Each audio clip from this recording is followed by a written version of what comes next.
canals in here.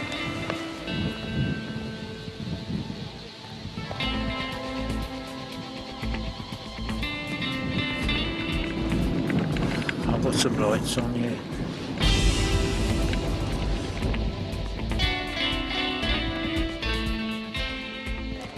Hello, sunshine. Hang on, press the button. That's it, Jack.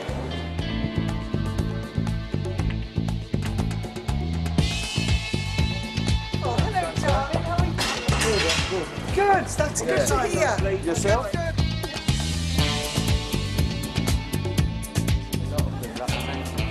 nice.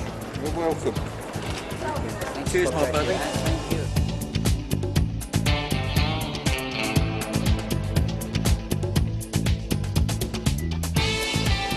I don't know where you get... Guys, all right, yeah, it's on the old blues, you don't mind. We'll do that one, mate, and then that's all Hang right. on, you'll find another two in a minute.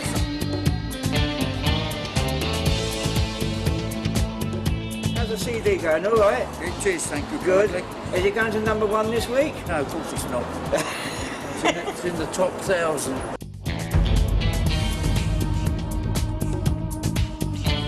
Do I look dodgy? Because I feel fit.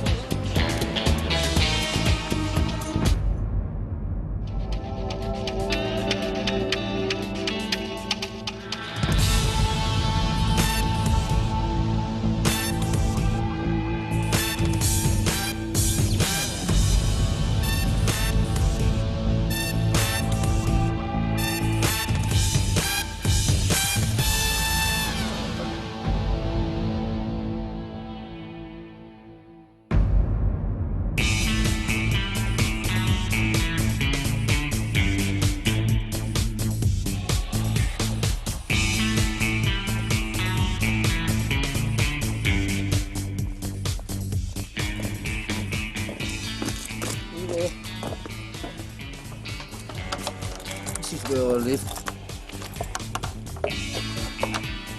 Come in.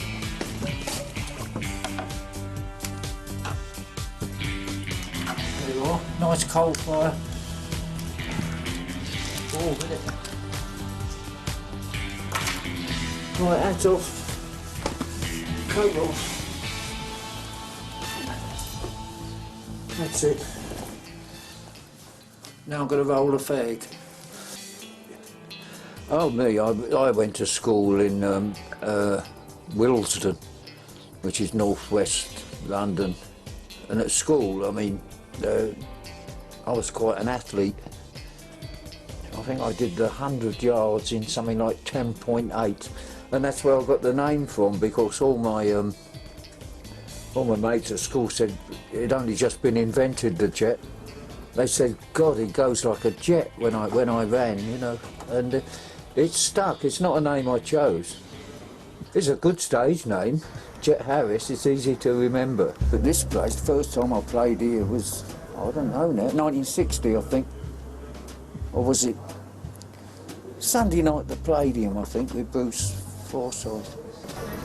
I left school at 15, I think, and went to work with my dad. We built United Dairy milk vats and milk churns. Oh, I started getting interested about 15. I used to listen to Winifred Atwell, because I used to love her left hand, the boogie, and I didn't know how to do that, so don't ask me why. I bought myself a bass, double bass, the size of me, about twice as big as me, the bass. But I stuck with it and learnt me notes. My mother thought there was something wrong with me, because I used to get in my bedroom and wouldn't come out and just kept playing and practising this double bass. I heard about this place, Two Eyes, that it was possible to come down here and get some work playing. So before you came to the Two Eyes, the birthplace of British rock and roll, you were very involved in the jazz scene. Yes, I used to hang around the jazz clubs and eventually got a gig in once a week with I was in a band called The Delinquents, because we were so young. How old were you then? About 16. The coffee bar days were very interesting. Groups sprung up all over the place, but Old Compton Street particularly, because you had the Two Eyes, and next door you had Heaven and Hell, round the corner you had the Macabre, And there were groups playing in all these joints. A lot of us came out of here. I don't know why. Well, probably because it was the only rock and roll place around at the time. It was just at the end of skiffle, you know, everybody... Oh, there was coffee bars everywhere. All day I sold Coke behind the bar, and rum barbers and apple strudels. It was just there. And in the evening I used to go downstairs and play with who was ever there. Being the only bass guitarist around, Willie Harris had heard about me and he brought the Vipers down here when I was playing and offered me a job. My luck, as per usual, skiffle was on the way out, so we only did a few gigs. When I left the Vipers, I went with Willie Harris on a tour.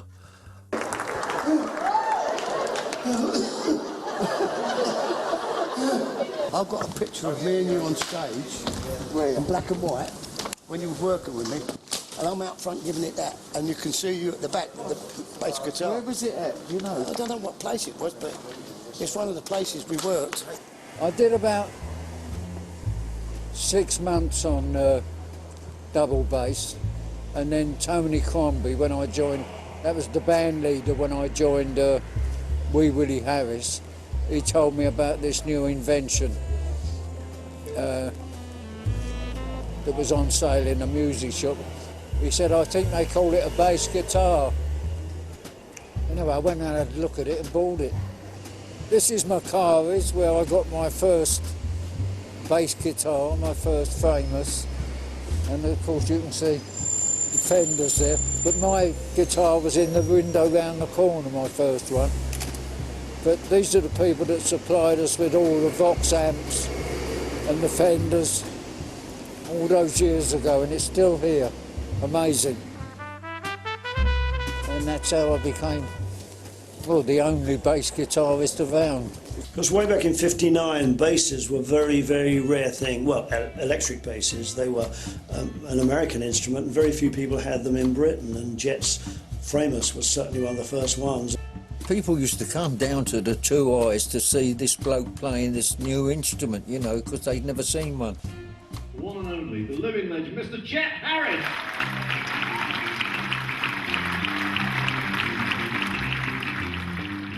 Apparently it started off a lot of people. Some big names now have said to me, Jet, if it wasn't for you, I wouldn't be playing, so it's quite a compliment. The great thing about Jet being the first or one of the first to play the bass guitar is that you get more tonal quality on it. With a double bass, it was the double bass, and we knew the sound, that string sound. But suddenly with an amplifier, you can get treble, you can get really tight, you can get a real cut-through sound. I listen to radio, listen to pop music, and like certain sounds, like Fever, which has a double bass playing on it, and Paris Prado, but they're all double basses. And then I somehow heard this phrase, bass guitar. And it just sounded great. I'd never seen one, because there weren't any in the shops, and they were not on television. Right, this is a bass guitar. Did you all know that? When I was about just 17, I used to, once in a while, go to Soho just really to pick up the vibe of coffee bars and what was happening. And I went up there one day, and there was a guy walking along the road with blonde hair and a monkey on his shoulder. And he looked like a star to me. He looked like some big movie star.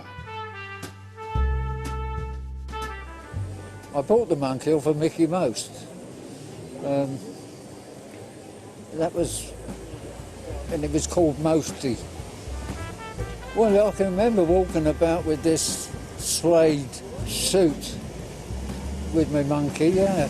And many years, 50 years later, Marty asked if it was me, and I said yes, it was. Because he said he'd never seen anything like it. It peed over Hank Marvin at one point, and Hank Marvin went mad because it soiled his clothes or something. So, and one day he used to have to keep this monkey, which was a bit of a handful. It's only a tiny little thing. He used to have to keep it in a cage, and he came in and Marvin, Hank, was, he could hear this noise of the monkey was screeching.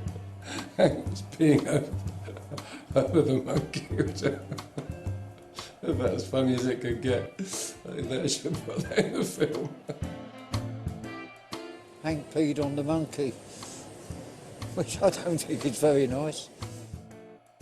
I know I had the blonde hair and the quiff, and I didn't smile a lot. It was a bit moody up there, but people forget I was suffering with ulcers at the time. Blonde, moody and magnificent, wrote Jack Good. You peroxided your hair, yeah, and you didn't realise that it was permanent. No, I thought I could wash it out the same night. Everybody used to come down there. I mean, Adam Fate was always Terry. Me and him sat in the gutter one day, starving, me and Terry outside the Two Eyes coffee bar. And someone came along and gave us £half each, which enabled us to run across the road there to the Act 1, Scene 1, which is now Swank, or David Clulow's Opticians, I don't remember. And that brought us a mountain of spaghetti bolognese, which we both enjoyed. But the people that used to come in here, Vince Taylor, Vince Eager, Tony Sheridan, Lionel Bart even came in here a couple of times, I think. Most of them didn't get paid. They went down to get auditions because they'd read in the paper that this guy, Tommy Steele, had become a star, and he used to go down to Two Eyes. In all my time here, I never once saw Tommy come in here. Unless he was here before I turned up here, I don't know. The publicity said that he came from the Two Eyes. He did play in the Two Eyes, but he was discovered in the Gyre and Gimble. Yeah, I remember the name, but I couldn't take it there now. Probably not there anyway. Well, are any of them there now? No. Oh, no. How sad.